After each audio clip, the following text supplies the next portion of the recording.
ay nag-aanyaya kami sa inyo sa mga susunod na oras sa pagpapatuloy po ng ating pag-aaral ng mga doktrina ng ating Panginoong Hesukristo. At ngayon po sa awa ng Diyos ay nasa ikawalong araw na tayo. Ngayong araw po na ito, araw ng Miyerkules. At ito po naman ay kapapalooban lamang ng 14 na araw. At nakakawalong araw na po tayo sa awa ng Panginoon ngayong gabi. Kaya meron na lamang pong mga ilang araw na nalalabi. Sana po ang panyaya namin ay kumpletuhin po ninyo ang pakikinig ng mga doktrina ng ating Panginoong Hesukristo. Hindi naman po ito makakahulugan na kayo ay mayroong obligasyon sa amin o kayo ay obligado na umanib sa amin pong pagsasama-sama. Ang sa amin po ay maibahagi namin sa inyo ang amin pong pananampalataya. At nang sa ganon ay kayo po ang makapagtimbang kung ano ba ang uri ng pagsasama-samang amin pong itinataguyod.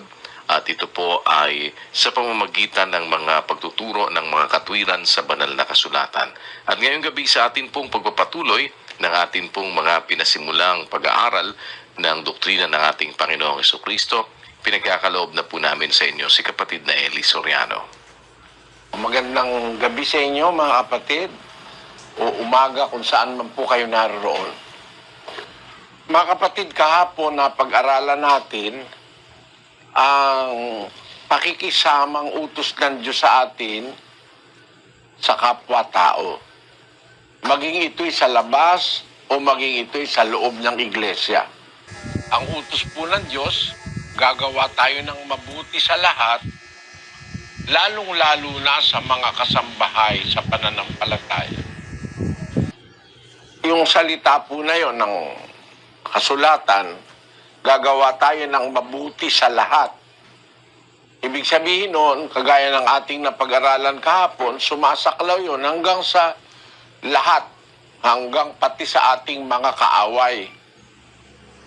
At ang pag-asa po namin, naliwanagan ninyo na ang tunay na samahang sa Diyos o iglesia ay hindi gumagawa ng masama sa kapwa. Hindi pumapatay ng kapwa, hindi nanggigipit, kundi marunong magmahal pati sa kaaway. Pagka ang kaaway nagutom, papakainin, at pagka ang kaaway na uhaw, paiinumin. Pag nangailangan, humingi, bibigyan, at kung mangutang, papautangin pa rin ang kaaway.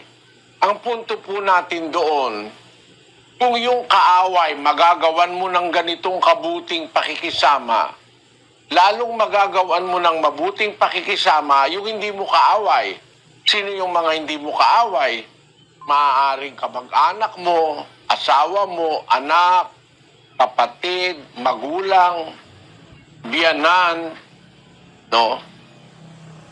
Lahat ng yon magagawan mo na ng mabuti kasi pag natuto tayong gumawa ng mabuti sa lahat, pati sa kaaway, lalo nating maaaring magawa ng mabuti ang hindi naman nating kaaway. Ang logic puro ng lohika, kung magagawan mo ng mabuti yung gumagawa ng masama sa iyo. Kaya nga kaaway mo, ginagawan ka ng masama. Kung magagawan mo siya ng mabuti, lalo mong magagawa ng mabuti yung hindi naman gumagawa ng masama sa iyo. Diyan po natin ipagpapatuloy ang ating pag-aaral ngayon. Meron tayong pananagutan sa Diyos na gawin ang mabuti sa lahat, gaya ng nabasa natin kahapon.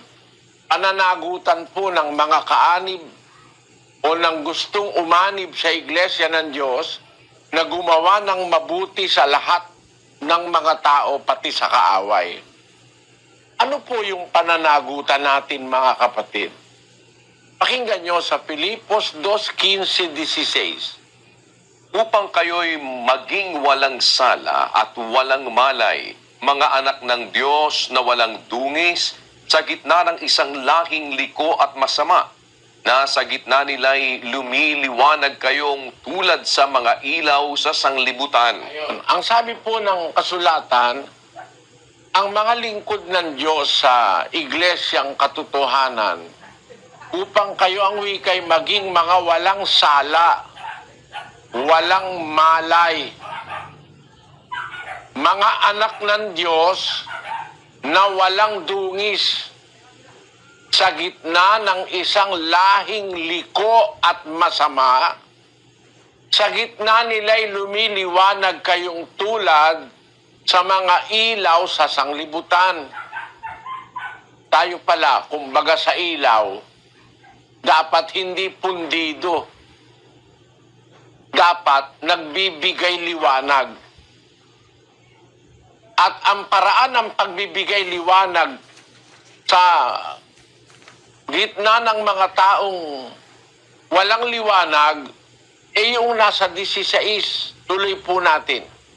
Na nagpapahayag ng salita ng kabuhayan. Ayun. Nagpapahayag ng salita ng kabuhayan.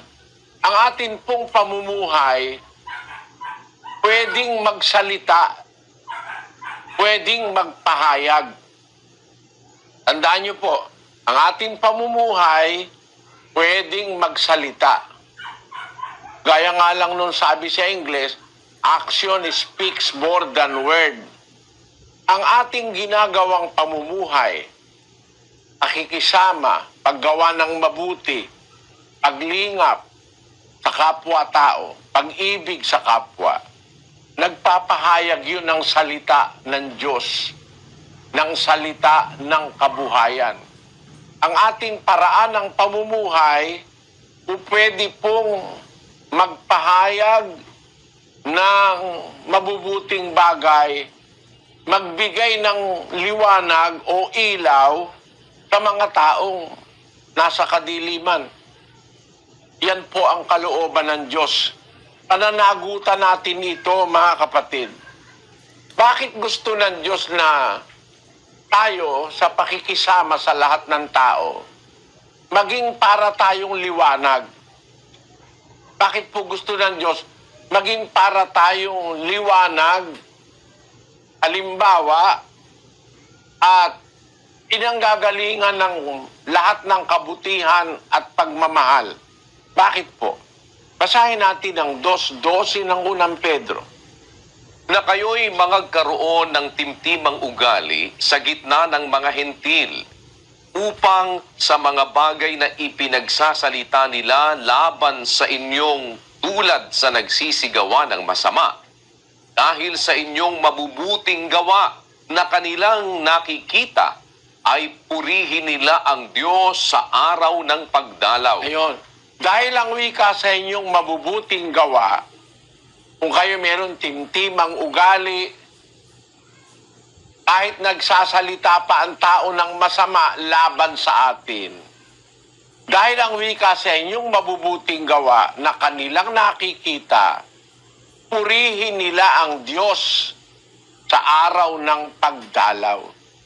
Alam nyo, mga kapatid, napakaraming mga taong galit sa akin. Masama ang sinasabi. Pero ngayon, marami sa kanila kasama na sa iglesia. Marami sa kanila nakaintindi ng aral dahil sa nakita nilang pagbabago sa buhay ng mga kapatid. Meron nga isang lalaki, hihiwalayan yung asawa niya pag sumama sa iglesia. Tumaksa kay Suryano mo. Sabing gano'n. Nung makita niya na nagbago yung asawa niya, pagkaraan ng ilang panahon, bigla na lang may yumakap sa akin. Akala ko kung anong gagawin masama sa akin. Yung pala, nung yakapin ako, nandito sa tabi niya yung asawa niya. Brad Daly, sabi niya, patawarin mo ako. Bakit? Nung araw halos patayin ko yung asawa ko dahil galit ako sa iyo Pero nung makita ko yung pagbabago sa asawa ko, ayun, nangyari sa kanya, humingi siya ng tawad sa akin dahil nagtataka ako nung una, galit ako sa'yo, hindi ka namang gumawa sa akin ng masama. Kasi, yung kanyang mga kamag-anak, Iglesia ni Manalo, kung ano-anong paninira ang sinasabi, galit siya sa akin. Hindi naman siya nakakapakinig pa ng aral, pero nung yung asawa niya ay maanib sa iglesia, naging instrumento yung asawa niya para mabuksan din ang kanyang puso. At yun naman ang sinasabi sa 3:1 ng unang Pedro. Pakinggan nyo. Gayon din naman, kayong mga asawang babae, pasakop kayo sa inyong sari-sariling asawa, upang kung ang ilan ay hindi tumalima sa salita, ay mga hikayat ng walang salita sa pamamagitan ng ugali ng kani-kanyang asawang babae. At yung hindi tumatalima sa salita ng Diyos, nahihikayat sa pamamagitan ng ugali ng asawa nakaanib sa iglesia. Yun din ang sinasabi ni San Pedro, na kahit nagsasalita sila sa inyo ng masama, sa pamamagitan ng inyong mabubuting gawa na kanilang nakikita, purihin nila ang Diyos. Alam niyo kung bakit, mga kapatid, tayo binigyan ng pananagutan na maging mga ilaw ng sanlibutan? Kasi para ang tao matutong mayroong tunay na Diyos. Kasi yung tunay na Diyos nahahayag sa pamumuhay ng mga tumanggap sa Kanya. Ang Diyos po ay isang kapangyarihan na makapaghahari sa ating pagkatao. Yung Kanyang liwanag, pag-ibig at kabutihan o pwedeng ma-reflect sa atin, makita tayo. Kaya sa pamamagitan ng wika ng inyong mabubuting gawa na kanilang nakikita, purihin nila ang Diyos. Ang sabi ng salita ng Diyos, pupurihin ng mga tao ang Diyos sa pamamagitan ng ating mabubuting gawa. Yung mabubuting gawa, yun ang magsisilbing ilaw para sa mga tao. Basahin natin ang Mateo, Kapitulo 5, versikulo 14 hanggang 15. Kayo ang ilaw ng sanglibutan. Ang isang bayan na natatayo sa ibabaw ng isang bundok ay hindi maitatago. Hindi rin nga pinaniningasan ng isang ilawan at inilalagay sa ilalim ng isang takalan, kundi sa talagang lalagyan ng ilaw at lumiliwanag sa lahat ng nangasa bahay. Lumiwanag na gayon ang inyong ilaw sa harap ng mga tao upang makita nila ang inyong mabubuting gawa at kanilang luwalhatiin ang inyong Ama na nasa langit. Napakaganda pulong pahayag ng Panginoong Hesus. Lumiwanag na gayon ang inyong ilaw sa... dahil sa maraming relihiyon, sabi nung isang nasa Pampanga, para-pareho kayo mo. Sabi nga gano'n. Pare-pareho lang kayo. Nung bago po ako nangangaral sa Pampanga, pare-pareho lang yan. Isa pa yung mga ngwarta. Sabi nga gano'n. Kasi, iglesia ka, masama rin ang ugali. Iglesia, pumapatay din ng kapwa. Nanggigipit din. Akala nila lahat na iglesia pareho. Kaya, imbis na purihin ng Diyos, nalalait. Ang ating obligasyon, mga kapatid, sa pamamagitan natin ng mabuting gawa na kanilang nakikita, yun ang pinakailaw natin Yung aral ng Diyos na pag inilagay natin sa gawa, mabuti ang ating gagawin. At luluwalhati ng wika nila ang inyong Ama na nasa langit. Yun ang ating obligasyon. Pakiramdaman natin, mga kapatid, miski yung mga kapatid ng nasa iglesia na, ang Diyos ba napupuri dahil sa iyong gawang mabuti? O ikaw pa nagiging dahilan para matisod at manlait yung iba? Pakinggan nyo sa Roma 2:23-24. Ikaw na nagmamapuri sa kautusan, sa iyong pagsuway sa kautusan, ay niwawalan mo ng puri ang Diyos, sapagkat ang pangalan ng Diyos ay nalalait ng mga hentil dahil sa iyo. Ayon. Ikaw ang wika, nagmamapuri sa kautusan. Para lang iglesia ni Manalo yan eh. Kami lang ang totoo, kami lang ang maliligtas. Ang hindi namin kaanib, lulutong ang gulugod sa impyerno. Pero pagmasdan mo ang mga gawa, no? Nagmamapuri sa kautusan, dahil sa pagsuway sa kautusan, nawawala ng puri ang Diyos. Ang pangalan ng Diyos nalalait tuloy, napipintasan ng mga hentil o ng mga hindi sumasampalataya. Kaya ngayon, tingnan ninyo ha, kilala ko naman eh, kayang mga yan eh. Kilala ko eh, kayang mga yan, kaya hindi eh, kakumaanib dyan eh. Kasi, magmapuri ka man na ikaw ang totoo, kayo ang sa Diyos, kayo lang ang maliligtas. At pinapatakwil pa lahat ng iglesia. Yun ba ang aral ng Diyos? Dapat itakwil? Hindi nga eh. Dapat nga mahalin mo eh. Magpakita ka ng kabutihan eh. Hindi mo dapat itakwil. Hindi mo dapat hatulan na susunugin na lang sa apoy. Hindi ganon.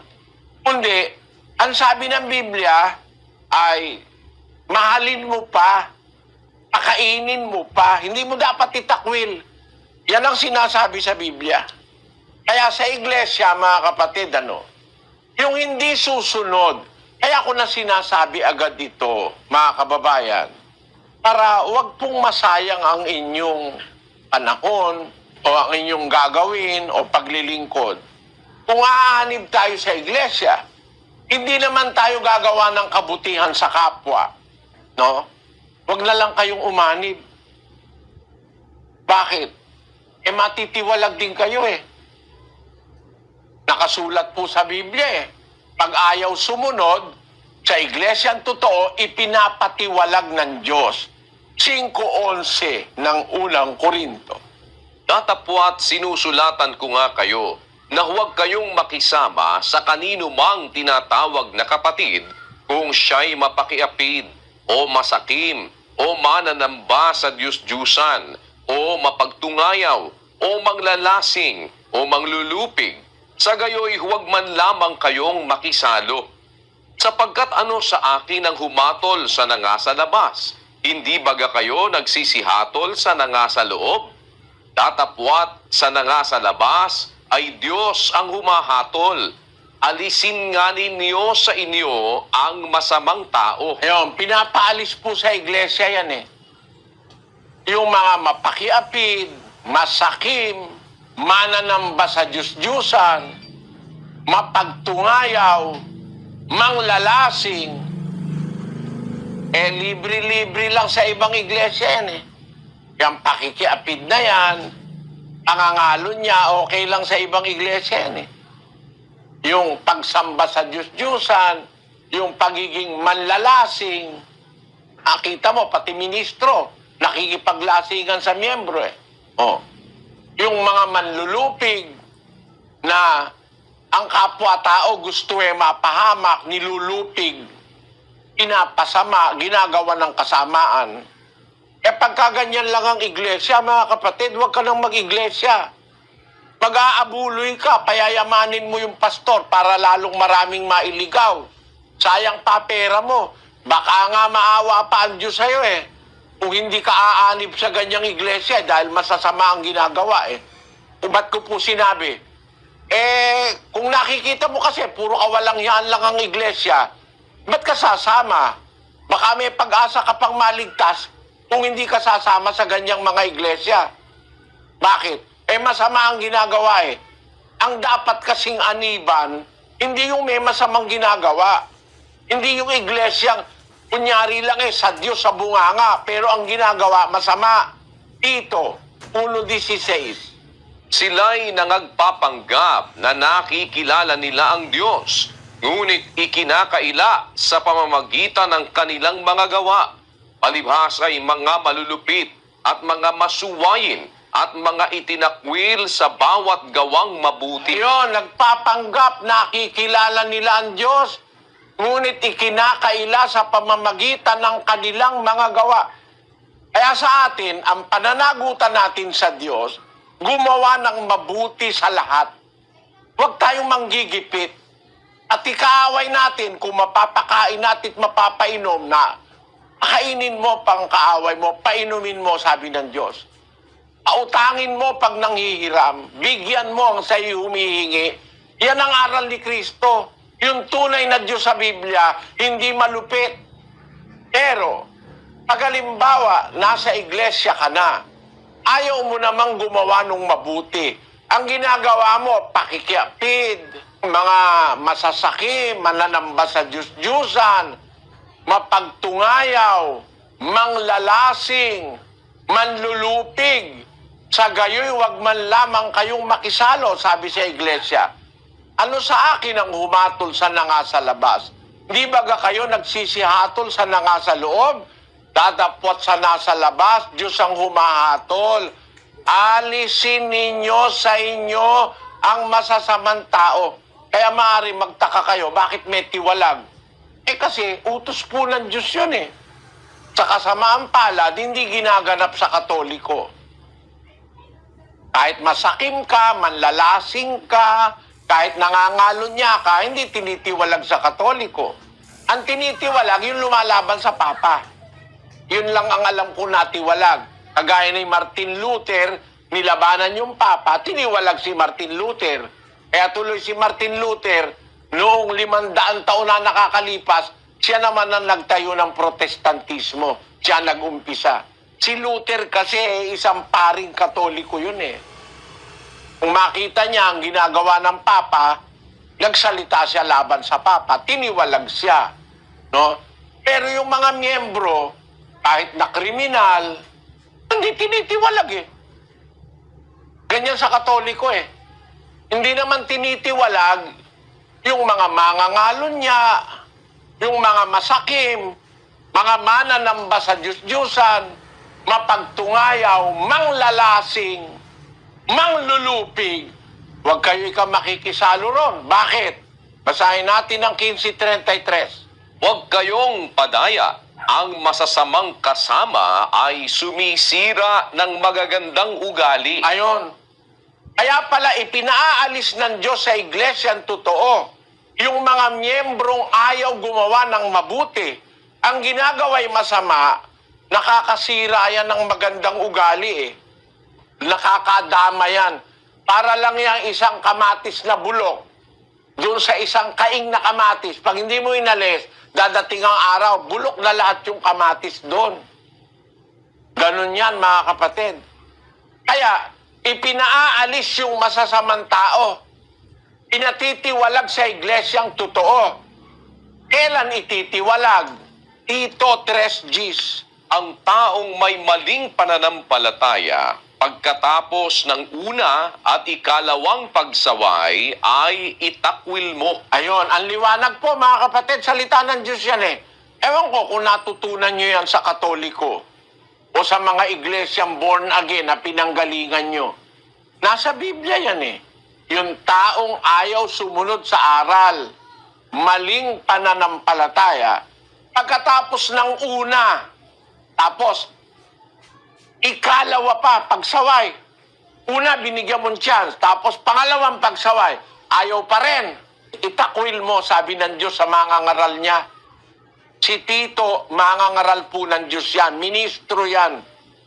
Pagka mayroong tao sa iglesia, ayaw pasaway sa gawang masama, pagkatapos ng una at ikalawang pagsaway, itakwil mo. Kasi ito, alam ko hindi itinuturo ito sa ibang iglesia.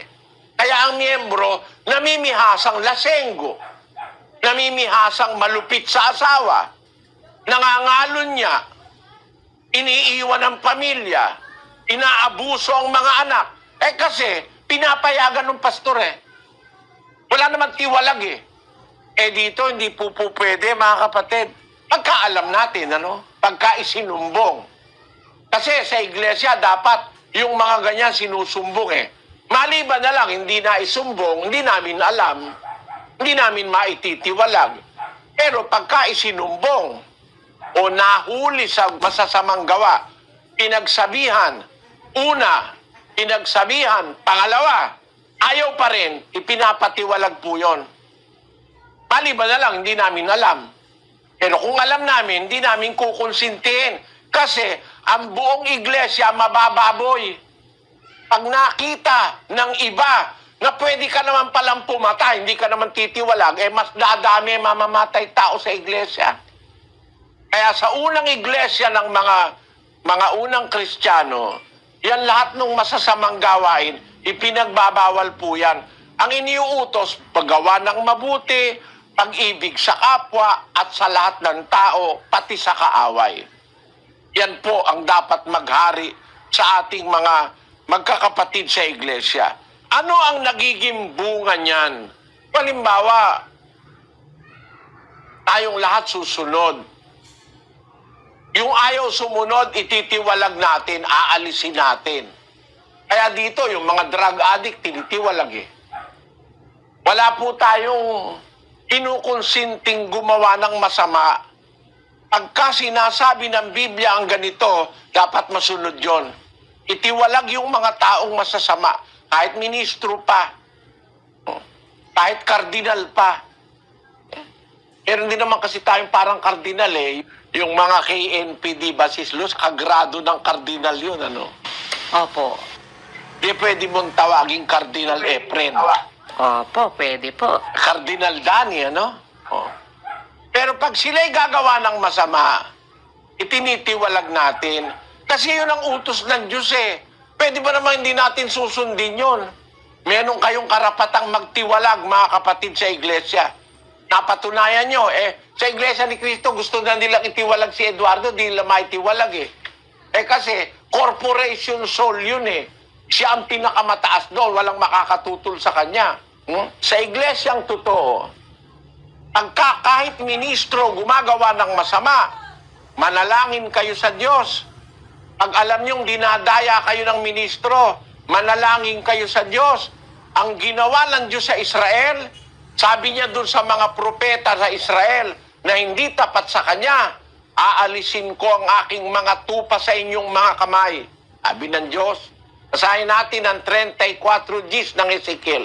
Ganito ang sabi ng Panginoong Diyos, narito, ako'y laban sa mga pastor at aking aalisin ang aking mga tupa sa kanilang kamay at akin silang patitigilin ng pagpapakain ng mga tupa at hindi na naman pakakanin ng mga pastor ang kanilang sarili at aking ililigtas ang aking mga tupa sa kanilang bibig upang huwag maging pagkain sa kanila. Ayun, para wag mo yung ministro kasi o yung propetang masama, ang nilalamon yung mga tupa eh.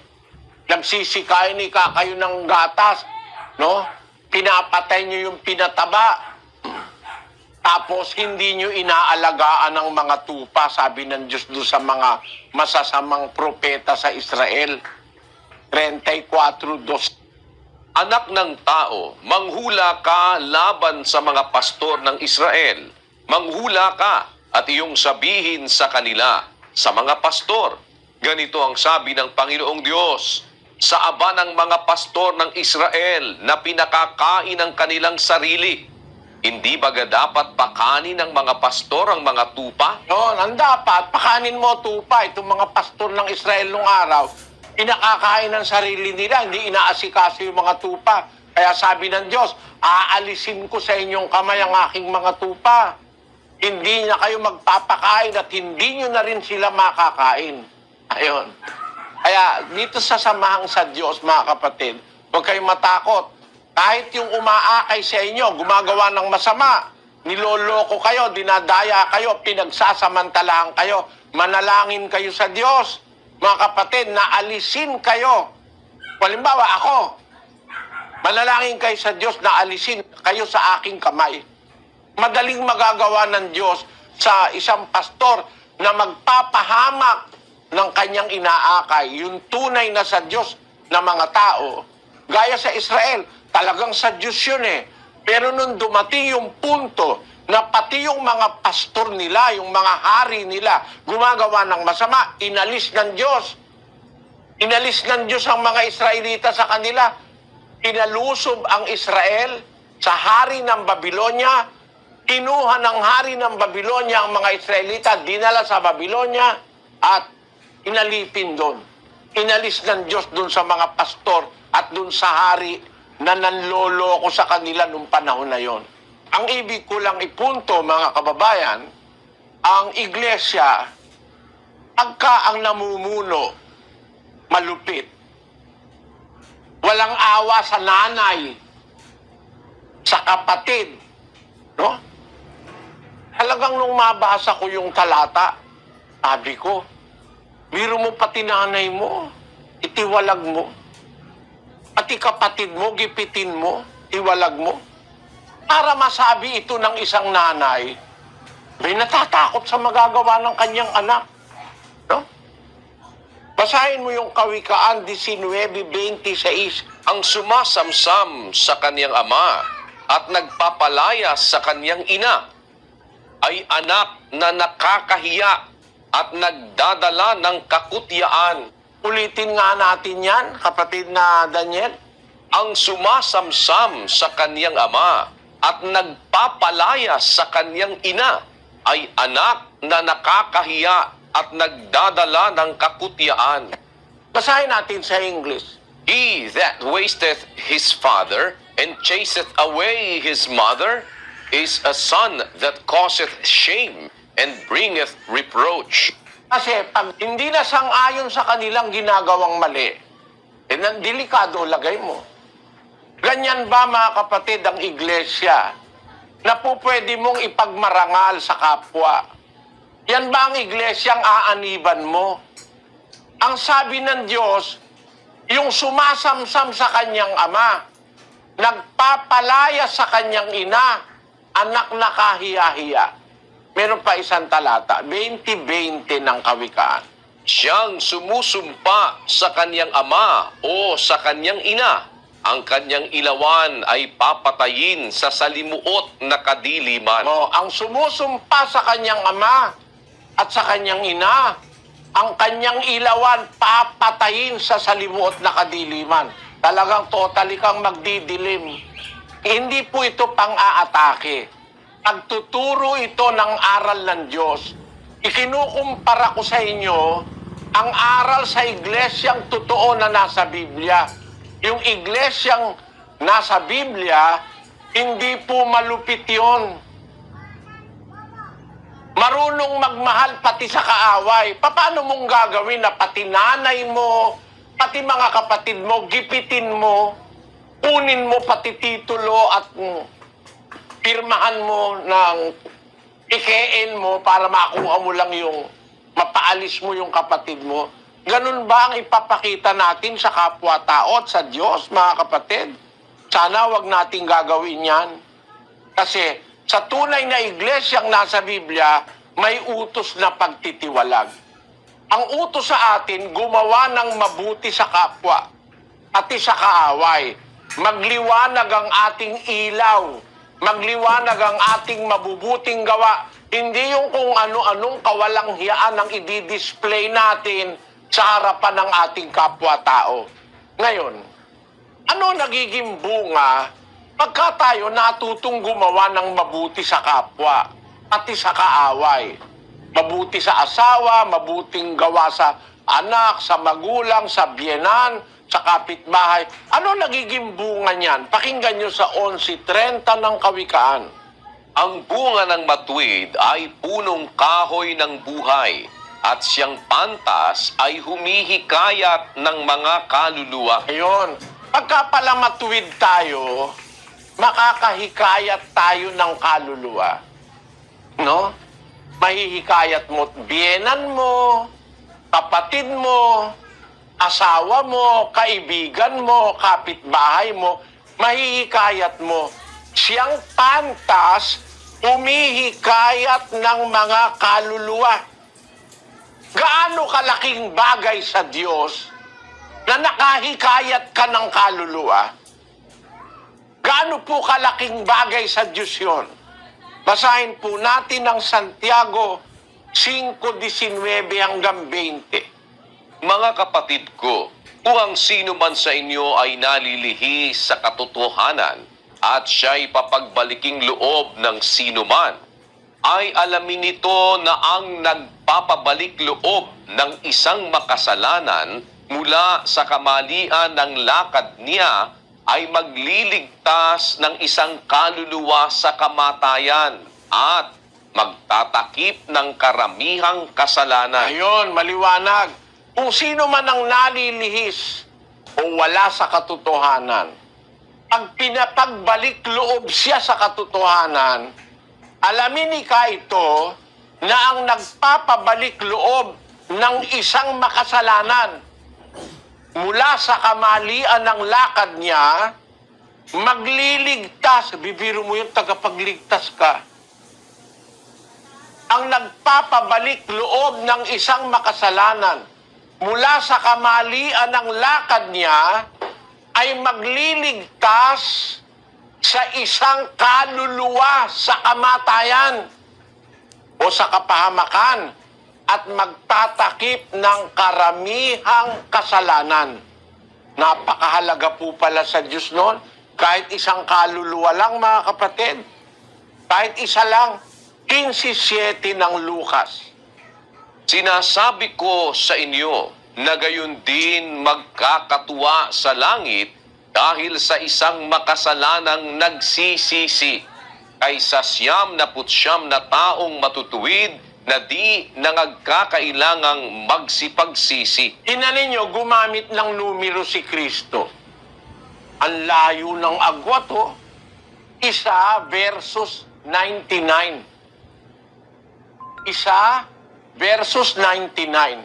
Ang sabi niya, sinasabi ko sa inyo, sabi niya sa iglesia nung una, gayon din magkakatuwa sa langit, matutuwa ang Diyos, matutuwa ang mga anghel, matutuwa ang anak sa isang makasalanang nagsisisi kaysa 99 na mga taong matutuwid na hindi na nangangailangang magsipagsisi. Mas kalugod-lugod pala sa Diyos. Ang punto ko ganito, mga kapatid, ano? Halimbawa, kami, si kapatid na Daniel, si kapatid na Luz, ako, yung mga nakikita nyo, yung mga kilala nyo sa amin, eh hindi naman kami gumagawa ng matitinding kasamaan. No? Natutuwa ang Diyos sa amin. Natutuwa. This is a stress ng awit. Tungkol sa mga banal na nangasalupa, sila ang maririlag na mga kinalulugdan kong lubos. Yun. Yung mga banal na nasa lupa, pagka nagbabanal ka, sumusunod ka sa utos, marunong kang magmahal sa kaaway, magmahal sa asawa, anak, kapatid, kapwa-tao, kaibigan, natutuwa ang Diyos sa iyo eh. Halimbawa, ako, ganun, matutuwa ang Diyos sa akin. Halimbawa lang, di ko sinasabing ganun ako. Halimbawa, si Sislus, ganun din si Sislus, gumagawa ng mabuti, nagbabanal, natutuwa ang Diyos sa kanya. Eh pag binilang mo kami, halimbawa, naka-99 ka, 99 kami, natutuwa ang Diyos sa amin. Mas natutuwa pala ang Diyos sa isang makasalanang nagbabalik loob kesa sa aming 99. Ang laki ng gravity nun eh. Gumamit kasi siya ng numero eh.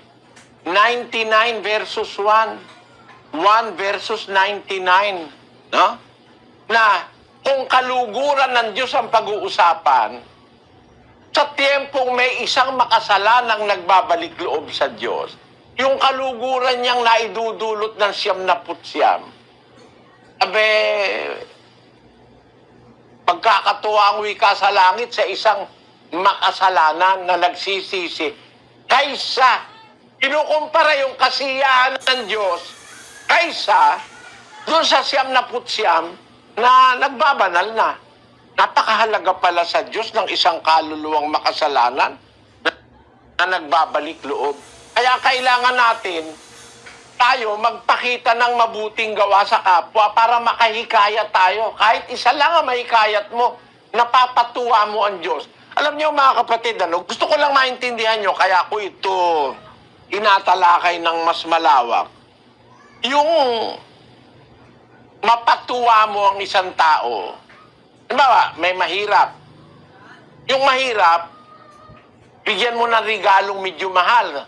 Bawa minigaruhan mo ng 500 pisong halaga ng polo o 1,000 piso. Tuntua yung mahirap Ngayon lang ako nagkaroon ng ganito Tuntua siya, yayakapin ka pa No? Pero pag halimbawa, yung mayaman, nirigaluhan mo ng 3,000 piso na t-shirt, hindi man masyadong natutuwa yan mayaman yun No? Mahirap patuwain ang mayaman. Mahirap pasayahin ang mayaman. Ang mahirap, isang pamilyang mahirap, magdala ka ng isang malaking pakwang bukawi na pagkatamis-tamis. Tuntua na yung pamilya yung mayaman, dalhan mo isang truck na pakwan, baka hindi man matuwa yun Baka mabulok lang dito yan. Kasi marami siyang pera.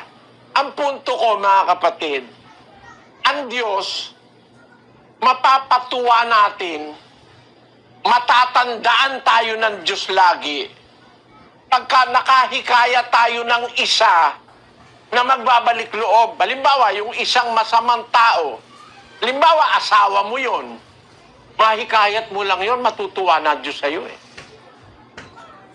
Halimbawa, yung anak mo, masamang tao, bisyoso, drug addict, masama ang gawain, nahikayat mo, matutuwa ang Diyos sa'yo Merong ministro tayo, dating drug addict, ngayon, maayos. Hindi ba natutuwa ang Diyos doon, Mga kapatid na naririto ngayon, o nakikinig, mga panauhin, pagka po pala tayo kaanib sa iglesia na totoo, nahikayat mo yung asawa mo, nahikayat mo isang anak mo, 2, 3, natutuwa ang Diyos sa'yo, naliligaya ang Diyos sa'yo.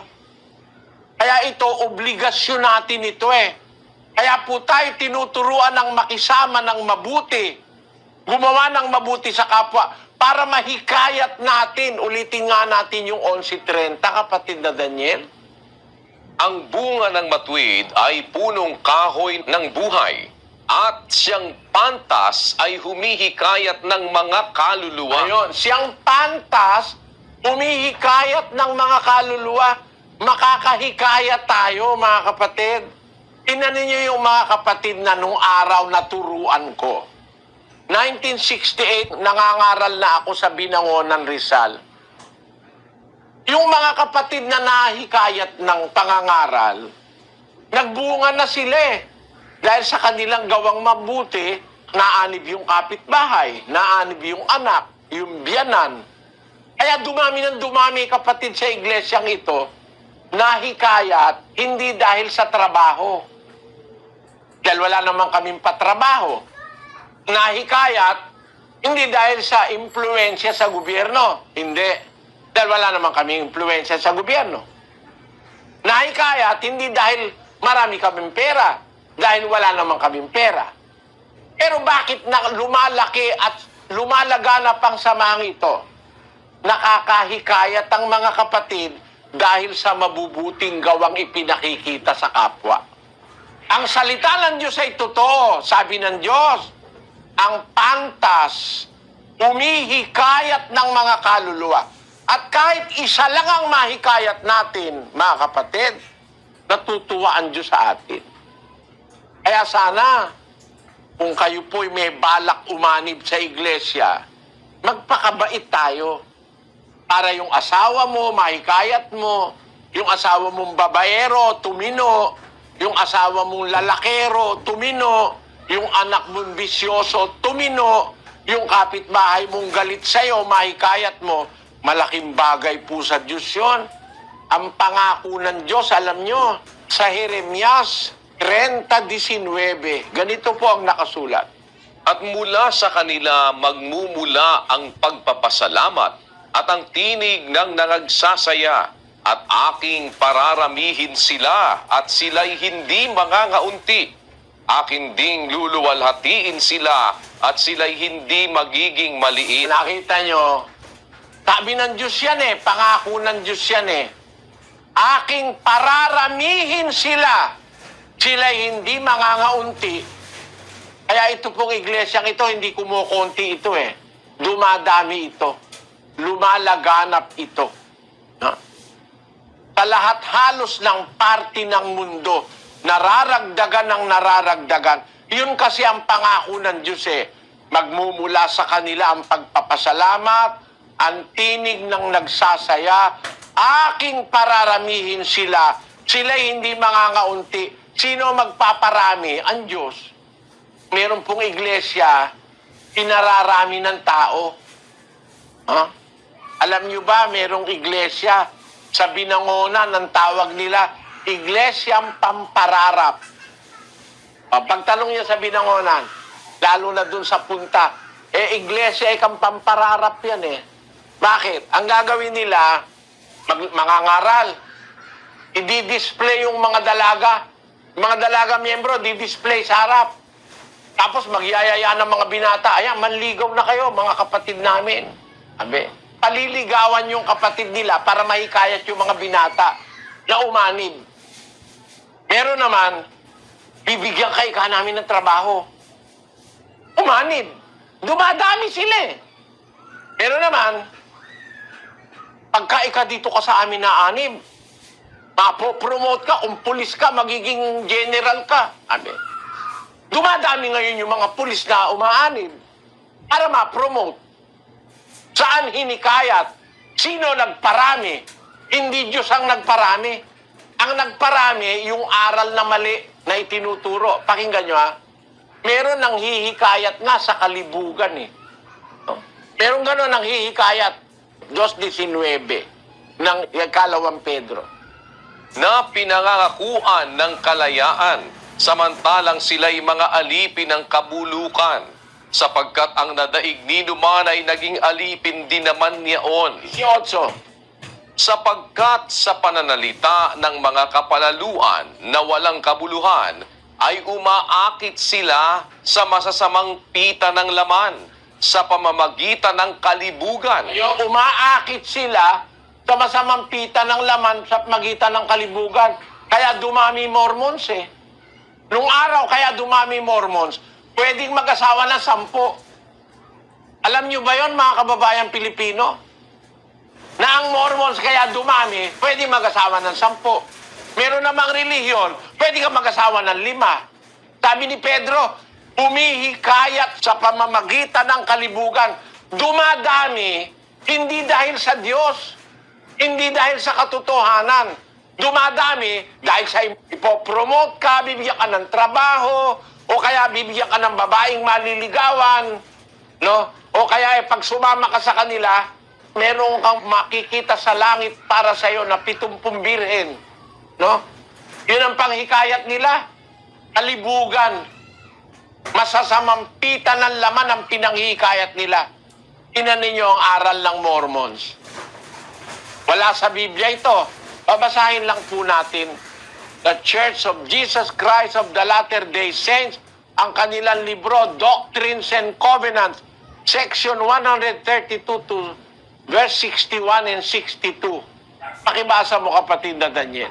And again, as pertaining to the law of the priesthood, if any man espouse a virgin, and desire to espouse another, and the first give her consent, and if he espouse the second, and they are virgins, and have vowed to no other man, then is he justified. He cannot commit adultery, for they are given unto him. For he cannot commit adultery with that belongeth unto him, and to no one else. And if he have 10 virgins given unto him by this law, he cannot commit adultery, for they belong to him, and they are given unto him. Therefore is he justified. Ito ang aral ng Mormons. pwede kang mag-asawa ng 10 virgin. Turo yan ni Joseph Smith, yung puno ng Mormons. Alam niyo kung bakit? Ito hindi chismis ito, mga kapatid. Hindi po ito chismis. Pero nakatala na sa kasaysayan yan na si Joseph Smith, 4 na dosena ang asawa. Basahin natin ang Cults and Isms, Sis Luz. Ito po yan, Cults and Isms, written by J. Oswald Sanders, page 115 to 116. Mormonism seeks to reduce God to a carnal plane and even ascribes to him human methods of reproduction, fully in keeping with the immoral and polygamous characters of Smith and Young, who had 48 and 25 wives respectively, and the latter 56 children. Tingnan mo, yung puno ng Mormons na si Joseph Smith, 48 ang asawa. Kasi siya ang nagsulat ng Book of Mormons na sabi raw ng Diyos, di umano, sabi raw ng Diyos pagkabirhin, kahit 10 pwede kang mag-asawa. Pero ang ginawa ni Joseph Smith, hindi lang 10, 48, at hindi rin virgin. Pakita natin, Sis Luz. Ito po yan, the wives of Joseph Smith, Emma Hill, age 22. Fanny Alger, age 16. Lucinda Morgan Harris, age 37, asawa ni George W. Harris. Louisa Beaman, age 26. Zina Huntington Jacobs, age 20, asawa ni Henry Jacobs. Presendia Huntington Buell, age 31, asawa ni Norman Buell. Agnes Culbert, age 33, Sylvia Sessions Lyon, 23, asawa ni Windsor Lyon. Mary Rollins Leitner, mga kapatid, age 23. Anong klaseng relihiyon ito? Sabi niya sa kanyang libro, pwede ka rin mag-asawa ng 10 pagka-virgin. Pero siya hindi lang virgin. Ba't ko sinasabi ito? Ito ba para manira, mga kapatid? Para kagalitan niyo ko? Pero kaya ko sinasabi ito, gusto kong ituro sa inyo aral ni Kristo. Ang aral ni Kristo, 3:1 ng unang Timoteo, nasa Biblia, basahin natin. Dapat nga na ang obispo ay walang kapintasan, asawa ng isa lamang babae. Yan po ang salita ng Diyos. Yan ang nasa Biblia. Ang obispo, kailangan asawa ng isa lamang babae. Kaya pag ang obispo, nangongolekta ng asawa, hindi sa Diyos yan. Sa demonyo yan. Paano ngayon sa Diyos, ang ginagawa, mali sa sinasabi ng Diyos? Ang obispo, dapat isang asawa lang. Ano ngayon, ang punto ko? Para siraan sila? Hindi. Para maituro sa inyo ang totoo. At huwag kayong mabiktima niyang Mormons at ng mga iglesia na nagsasabing sila'y sa Diyos. Pero ang ginagawa, labag sa aral ng Diyos. Diyan ba kayo magagalit sa akin, mga kababayan? Alam nyo, binugbog na ako ng iglesia ni Manalo sa Guagua. Na-ospital ako ng 7 araw. Inabangan ako sa Tarlac, dudukutin ako ng iglesia ni Manalo. Kamagalang Pampanga, saksi yung chief of police, inabol kami ng 12 lalaking may karit. Nanganganib ako pagka nagsasabi ko ng totoo Pero ba't ko sinasabi ito? Para wag kayong mabiktima ng maling aral. Kasi ang nasa Bibliang aral, yun ang dapat nating matanggap. Nagkukumpara po ako para makita nyo ang totoo. Pakinggan nyo, sa isang talata ng Ecclesiastes 7:27. Narito, ito'y aking nasumpungan, sabi ng mga ngaral, na iniaagapay ang isang bagay sa iba upang matagpuan ang kadahilanan. Ayan. Ang isang bagay dapat iaagapay mo sa iba para makita mo yung katotohanan, yung kadahilanan.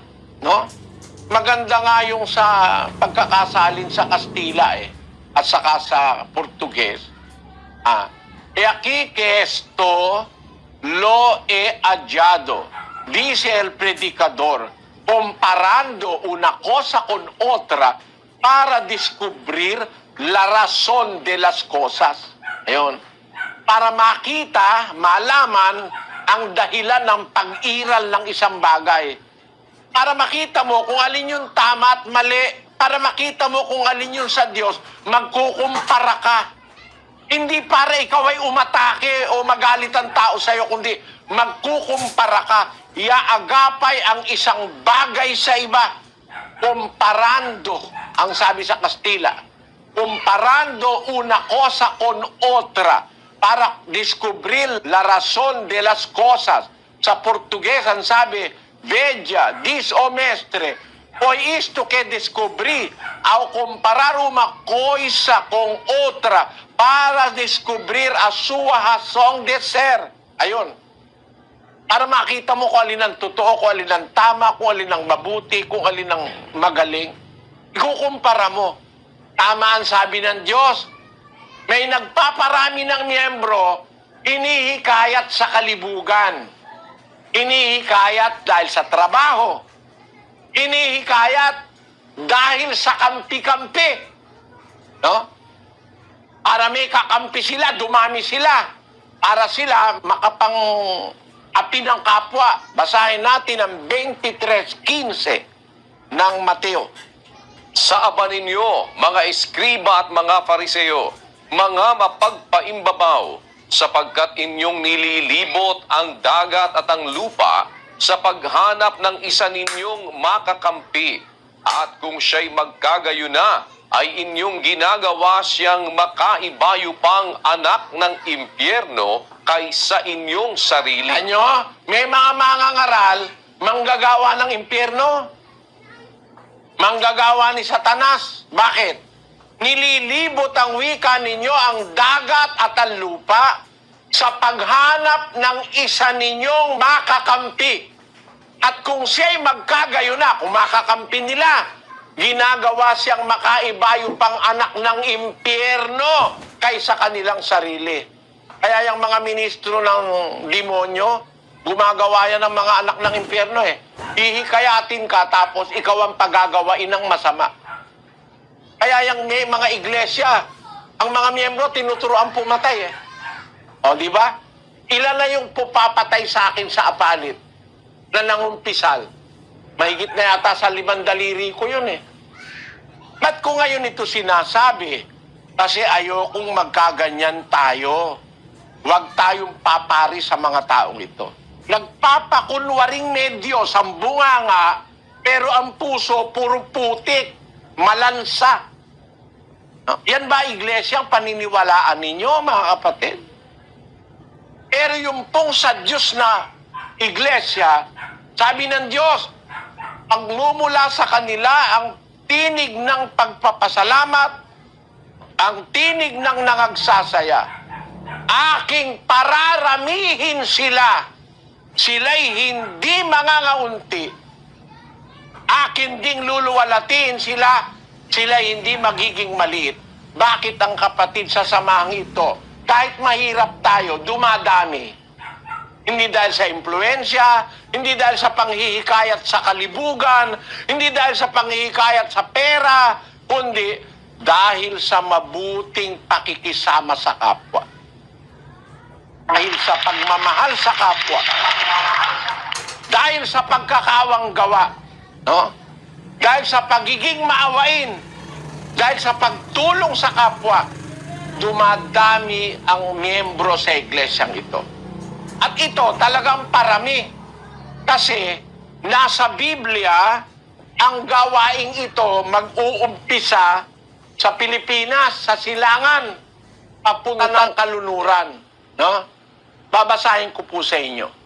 Sa isang talata ng Malakias 1:11, sapagkat mula sa sinisikatan ng araw hanggang sa nilulubugan niyaon, magiging dakila ang aking pangalan sa mga hentil, at sa bawat dako ay paghahandugan ng kamangyan ang aking pangalan, at ng dalisay na handog, sapagkat ang aking pangalan ay magiging dakila sa gitna ng mga hentil, sabi ng Panginoon ng mga hukbo. Meron po palang hula ang Diyos o prophecy na mag-uumpisa sa sinisikatan ng araw, papunta sa nilulubugan, matatanyag ang pangalan ng Diyos ng Israel. Magiging dakila ang kanyang pangalan. Ang kahulugan po nito, mayroong gawain ng Diyos na mag-uumpisa sa silangan papunta ng kalunuran. Kaya dadami, no? Lalaganap. Hindi dahil sa panghihikayat sa laman, sa trabaho, sa impluensya, sa kalibugan, sa babae. Hindi doon. Kundi, sabi ng Diyos, mababalitaan ang kanyang pangalan, mag-uumpisa sa silanganan, papunta sa nilulubugan ng araw. Ang kasinonimo niyan, yun po ang gawain ng pagliligtas ng Diyos. Mag-uumpisa sa silangan. Basahin natin ang 8:7 ni Zacarias. Ganito ang sabi ng Panginoon ng mga hukbo, narito, aking ililigtas ang aking bayan sa lupaing silanganan at sa lupaing kalunuran. Ayon, magliligtas pala ang Diyos, sabi niya, ililigtas ko ang aking bayan sa lupaing silanganan at sa lupaing kaluluran. Magkakaroon ng bayan ng Diyos, mag-uumpisa sa silanganan, papuntang kalunuran. Kapareho nung kay Malakias, mula sa sinisikatan ng araw hanggang sa nilulubugan niyaon, from east to west. Yung pagliligtas ng Diyos, mag-uumpisa sa silanganan. Saan sa silanganan? No? 24:15 ni Isaias, kapatid na Daniel. Kaya't luwalhatiin ninyo ang Panginoon sa silanganan, sa makatwid bagay ang pangalan ng Panginoon, ng Diyos ng Israel, sa mga pulo ng dagat. Ayon, sa silanganan, hindi sa kontinente, hindi sa China, no? Hindi mag-uumpisa sa Australia, hindi. Mag-uumpisa sa mga pulo ng dagat. Napakaliwanag namang hula nito, mga kababayang Pilipino. Mag-uumpisa ang pagliligtas ng Diyos sa mga huling araw. Mag-uumpisa siya sa silanganan. Saan sa silanganan? Sa mga pulo ng dagat. Pilipinas na Pilipinas yan eh. Bakit? Ang Pilipinas, mga pulo ng dagat eh. Kaya nga ang tawag dito sa panahon nung nakaraan, Las Islas Filipinas. No? Tawag nga ni Rizal eh, Perla del Mar de Oriente. Parang mga perlas sa silanganan ang mga pulo ng Pilipinas. Mag-uumpisa sa pulo ng dagat sa silanganan, mag-uumpisa ang pagluwalhati sa Panginoon ng Diyos ng Israel. Ito lang naman ang iglesyang ito, ang nag-umpisa sa silanganan na nakarating ng kalunuran ng nangangaral eh. Si Manalo nag-umpisa sa silanganan, hindi naman nangaral sa kalunuran eh. Ba't sila nagkaroon ng miyembro sa kalunuran? Kasi nag-asawa yung mga miyembro ng Amerikano, pero hindi sila nangaral dito. Kaya nagka-miyembro, nag-asawa yung mga miyembrong Pilipino nag-settle sa Amerika, kaya nagka-miyembro sila ron. Tayo hindi. Nag-umpisa akong mangaral sa silangan sa mga pulunan dagat sa Pilipinas at sa buong kontinente ng Amerika. North America, Canada, Central America, tapos South America. Hindi kagaya ng iglesia ni Manalo, galing nga sa Pilipinas, nakarating nga ng Amerika, pero hindi naman nangaral yung mga ngaral nila rito eh. Nag-asawa lang yung miyembro nila, kaya nagkaroon sila ng mga kapatid dito. Alam niyo mga kapatid, kaya ko lang ito pinakikita, para maipakita sa inyo, ma-appreciate nyo yung salita ng Diyos eh. Kasi ganito po, kung gagawa ka ng butas sa mundo, ang tawag po sa siyensya ron, antipode map o yung tunnel map. Mag-uumpisa ka sa Pilipinas kung saan ako nangaral, kung bubutasin mo ang mundo para makarating ka sa kabilang dako, ang lalabasan mo po, Brazil. Ayan, yung antipode map na tinatawag. umpisa ka sa Pilipinas, makakarating ka ng Brazil. Yun mismo ang nangyari sa akin eh. Hanggang sa India nga, meron ng mga kapatid eh, no?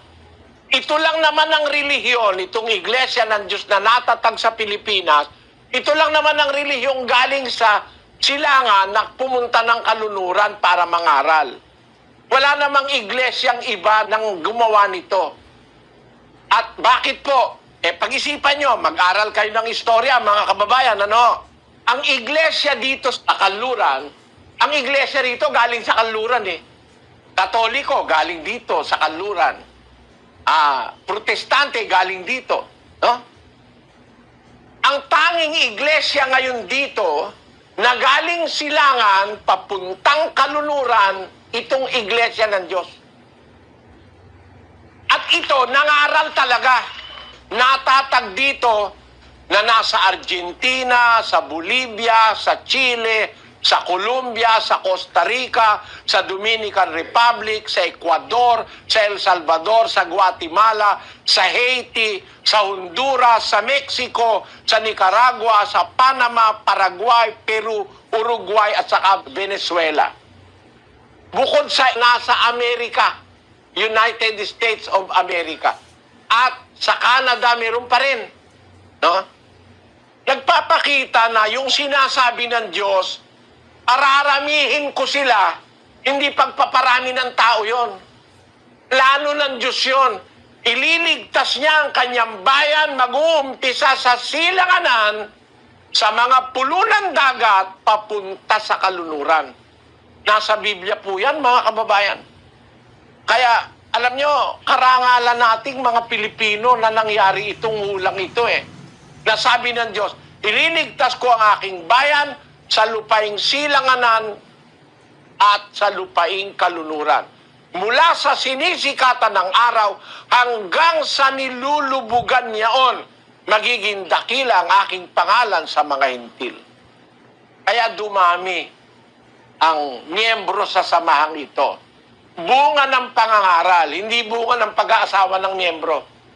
Kaya yung pagdami ng samahang ito, pula po ng Diyos ito. Salita ng Diyos, propesiya sa Biblia. Kaya ako ito sinasabi sa inyo, mga kapatid. Kasi, dapat, kaya tayo gagawa ng mabuti para maging kasangkapan tayo ng Diyos para dumami ang mga lingkod ng Diyos. Yun ang pagpaparami ng Diyos. Hindi dahil sa impluensya, hindi dahil sa kampi-kampi, hindi dahil sa pag-aasawa, hindi dahil sa pera, kundi dadami ang mga lumuluwalhati sa Diyos dahil sa nakikita nila ang ating mga ginagawang kabutihan. At salamat sa Diyos, nang makarating kami rito, mga kapatid. Bagaman sabi nila may mga mataas daw ang crime rate dito, awa naman ng Diyos. Napakaraming taong nasumpungan kaming may takot sa Diyos. Mga taong nakikinig ng aral, tumutulo ang luha eh. Ngayon lang daw nila narinig. Nakikinig sila, tumutulo ang luha nila. Naririnig nila, binabasa yung talata sa Biblia. Tumutulo ang luha ng mga taong ito. Malalaki, mababae, tumutulo ang luha. Dahil sa salita ng Diyos. Hindi dahil nabigyan ng pera, hindi dahil sa kung anumang dahilan. Naintindihan nila yung aral ng Diyos. Natutupad yung sinasabi ng Diyos, pararamihin ko sila. Hindi sila mangangaunti. Aking luluwalatiin sila. Hindi sila magiging maliit. Yan po ang nagaganap, mga kababayan. Kaya, kung inyong pag-iisipan, kaya pala tayo binigyan ng Diyos ng obligasyon na gumawa ng mabuti sa lahat ng tao, makisama ng mabuti pati sa kaaway, sa kapitbahay, sa kamag-anak, sa asawa, sa mga anak. Napag-aralan na natin yung mga aral na yan eh. Kaya pala ganun, gusto ng Diyos maging kasangkapan tayo para magbunga ang kanyang gawain. Magbunga ang katwiran. Sabi ng Biblia, ang bunga ng matuwid ay punong kahoy ng buhay at ang pantas ay humihikayat ng mga kaluluwa. Nakakahikayat tayo dahil sa katwiran, hindi dahil sa iba't ibang impluensya ng tao. Dahil sa katwiran na naliliwanagan ng mga tao. Dahil sa katwiran na hindi nila narinig sa ibang mga iglesia rito. Tandaan nyo mga kapatid, tayo po ang unang-unang iglesia galing sa silangan na nakarating dito para mangaral. Ano man ang gawin nila ngayon, ang kinatuparan ng hula na magmumula sa silangan sa mga pulo ng dagat, ang pagliligtas ng Diyos ay kami po ang kauna-unahan dito. Walang nauna sa amin. Dito sa parting ito ng kanluran. Para matupad yung sinasabi ng Diyos, mula sa sinisikatan ng araw, papunta sa nilulubugan niyaon, ililigtas ko ang aking bayan sa lupaing silanganan at sa lupaing kalunuran. Dapat maging bahagi po ng pananampalatayang tatanggapin ninyo, mga kapatid, ang pinagmulan ng pananampalataya ninyo. Hamak na bansa ang Pilipinas. Sa buong mundo, kung tingnan ng mga Pilipino, dahil alam nila, domestic helpers. Pero dito po, hindi domestic helpers ang tingin nila sa amin. Mahal nila kami rito dahil sa aral na napakinggan nila. Meron silang mga patutoo hindi ko na lang mapapatugtog lahat May pastor, 45 taon na pastor siya ng asembleya. Nung marinig niya ang aral dito, lumayas siya doon. 25 taong pastor, merong 17 taong pastor. Ang dami nun Hindi ko na lang natatandaan lahat Nang marinig nila yung aral, talaga palang sa Biblia, may hula pala ikang magdadala ng totoo dito sa amin. Naintindihan nila, may hula, ang katotohanan manggagaling sa silanganan, sa mga pulo ng dagat. Kasi marami rin namang relihiyon sa silanganan pero hindi naman ang Biblia pinapangaral kagaya ng Buddhism, galing sa silangan, Shintoism, galing sa silangan, yung Hindu, galing sa silangan, Pero hindi naman yung Biblia pinangangaral Ang nangyaring nangangaral dito ng Biblia, ang unang-unang galing sa silangan, ang samahang ito, mga kababayan. Para matupad ang hula na sinasabi sa mga huling araw. Kasi narito po tayo ngayon sa tinatawag ng Biblia na mga huling araw. Basahin natin ang 30-19, kapatid na Daniel, hanggang 23 ang 24. At mula sa kanila magmumula ang pagpapasalamat at ang tinig ng nangagsasaya at aking pararamihin sila at sila'y hindi mangangaunti. Akin ding luluwalhatiin sila at sila'y hindi magiging maliit. Ang kanilang mga anak naman ay magiging gaya ng una at ang kanilang kapisanan ay matatatag sa harap ko. At aking parurusahan yaong lahat na nagsisipighati sa kanila. At ang kanilang taga-akay ay magiging isa sa kanila. At ang kanilang puno ay magmumula sa gitna nila. At aking palalapitin siya at siya'y lalapit sa akin. Sapagkat sino yaong nangahas upang lumapit sa akin? Sabi ng Panginoon. At kayo'y magiging aking bayan at ako'y magiging inyong Diyos. Ang mabangis na galit ng Panginoon ay hindi darating hanggang sa maisagawa at hanggang sa kanyang maisagawa ang haka ng kanyang puso. Sa mga huling araw ay iyong mauunawa. Ayun, mangyayari po pala ito sa mga huling araw na itatatag ng Diyos ang kanyang bayan. Ang sabi, kayo'y magiging aking bayan. Ako'y magiging inyong Diyos. Yun. Ang mabangis na galit ng Panginoon, yung paghukom, hindi darating yon hanggang sa maisagawa ang haka ng kanyang puso. Sa mga huling araw, inyong mauunawa. Kaya ito nagaganap sa mga huling araw. Nasa panahon po tayo ng mga huling araw, eksaktong naganap ang hula ng pagkakaroon ng bayan ng Diyos sa mga huling araw, mag-uumpisa sa silanganan, papunta ng kalunuran. Ililigtas ko ang aking bayan sa lupaing silanganan at sa lupaing kalunuran. Magaganap po ito sa mga huling araw. Nag-umpisa ang gawaing ito sa Pilipinas. Ngayon nandito sa kalunuran, dumaan sa iba-ibang mga lugar, nakalaganap ngayon sa iba't ibang lugar ng mundo. Kung kayo'y magiging bahagi, mga kapatid, kung mababautismohan kayo, kung merong tatanggap sa aral na ito, kasama na namin kayo. Kayo'y binihi, tanim na magbubunga. Magbubunga ng mabubuting gawa para makahikayat pa tayo ng lalong maraming tao na susunod, maglilingkod at magtitiwala sa Diyos ng langit na makapangyarihan sa lahat. Bukas po ang pag-aaralan natin, mga kababayan, ay ang aral ng Diyos kung paano natin matutuklasan ang pag-ibig sa kapatid at sa kapwa. Saan nag-uumpisa na maintindihan natin na kailangan nating umibig, gumawa ng mabuti sa kapatid at sa kapwa-tao. Saan mag-uumpisa yon? May umpisa po yun.